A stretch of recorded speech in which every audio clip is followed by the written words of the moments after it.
trčim 100 metara prekone na otvorenom, a u dvorani 60 prekone. To su mi glavne discipline, a inače trčim što god treba za klub.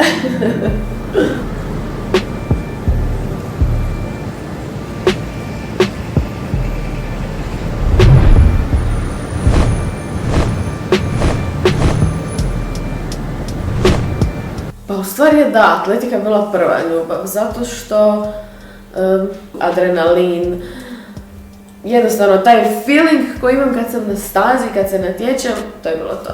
Ja to želim.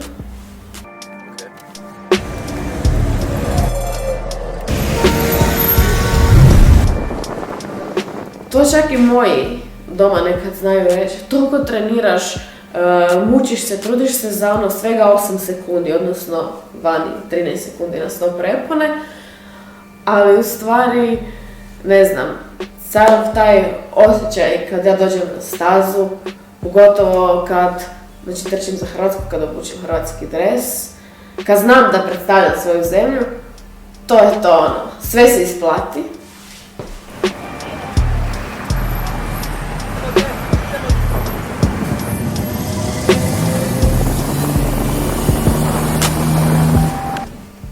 Pa, ja sam u stvari tip koji nema recimo problema sa glavom na natjecanjima, što je kod sportaša vrlo bitno i vrlo često se zna desiti da sportaš podbaci baš zato što u glavi nije stabilno. Ne znam, ja jednostavno sama sebi kažem, vidi, za ovo si trenirala cijelo vrijeme, sad si došla tu, sad je vrijeme da to pokažeš. Ne znam, uspijem se nekako, smirim se, dođem na natjecanje, uživam.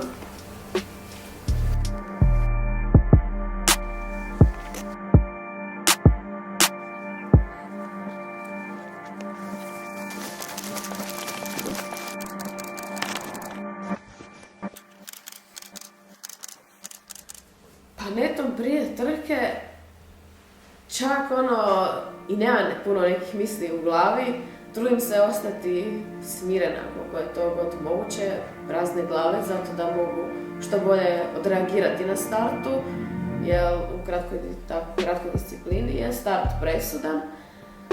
I onda mi ono u glavi, samo dobro odstartaj i što prije dođi do cilja.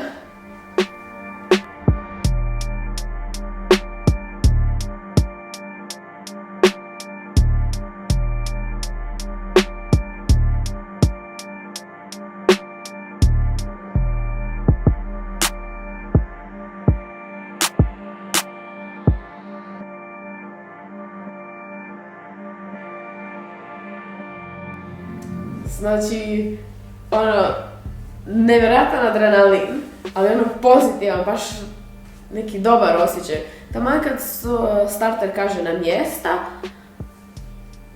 ono, kroz cijelo tijelo osjetiš nekakvo uzbuđenje. Čak su radili nekakvo istraživanje gdje je dokazano da je najveći adrenalin kod čovjeka izmjeren na startu utrke Formule 1 i na startu sprinta.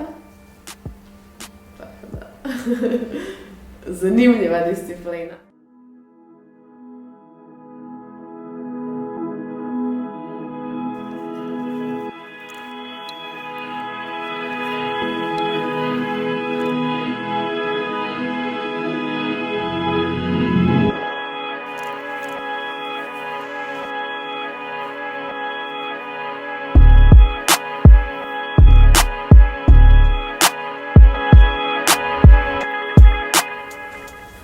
A uzor su mi u stvari čak, to sad isfurano zvuči, ali jesu roditelji, da, jel, stvarno potrudili su se i da i brat i ja imamo i dobar život, da nas dobro odgoje, da završimo školu, poticali su nas u svemu čime se želimo baviti, tako da.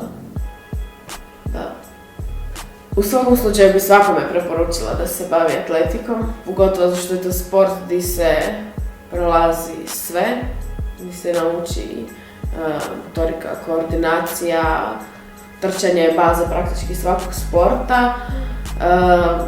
Ja sam kroz taj sport proputovala skoro cijeli svijet, upoznala hrpu ljudi i ne bi to za ništa mijenjala.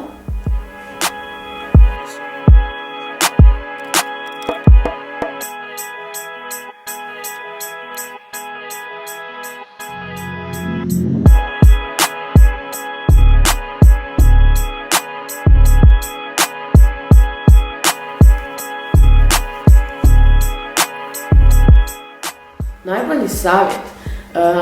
Najbolji savjet mi je dao moj prošli trener i došli smo na Europsko prvenstvo u Cirih, to je bilo moje prvo Europsko seniorsko prvenstvo 2014. I on mi je taman sam trebala otići u call room da izađem na stazu, on je rekao, vidi, došla si tu, sad uživaj. Prvo zato što, eto sam imala tako, što sam dobila talent da napravim nešto, da se istaknem, da to iskoristim, da možda neke mlade motiviram da se počnu baviti sportom. Onda zahvala sam na tome što sam završila fakultet, što sam u sportu uspjela sve to stići, što su me moji nekad tjerali, malo pritiskali, ali znam da je to bilo za moje dobro. A voljela bi se jednog dana udati.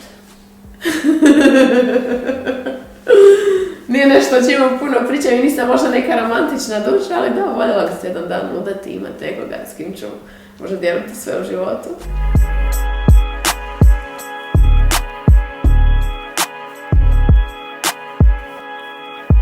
Što za mene znači zajedništvo? Pa, u stvari, čak bih rekla da se zajedništvo najbolje osjeti kroz sport. Pogotovo dođemo na nekakvo natjecanje sa reprezentacijom, da bude cijela ekipa tamo, da svi skupa međusobno navijamo jedni za druge. Jer tu se baš osjeti da smo jedan tim, da se međusobno podržavamo u tome što radimo. I ne znam, to je za mene baš neka definicija zajedništva. Osim ovog, naravno, doma, u obitelji, kad se svi skupa skupimo, to se praktički podrazumijeva, van obitelji, baš bih rekla da sportska događanja takva stvaraju određeno zajedništvo među ljudima.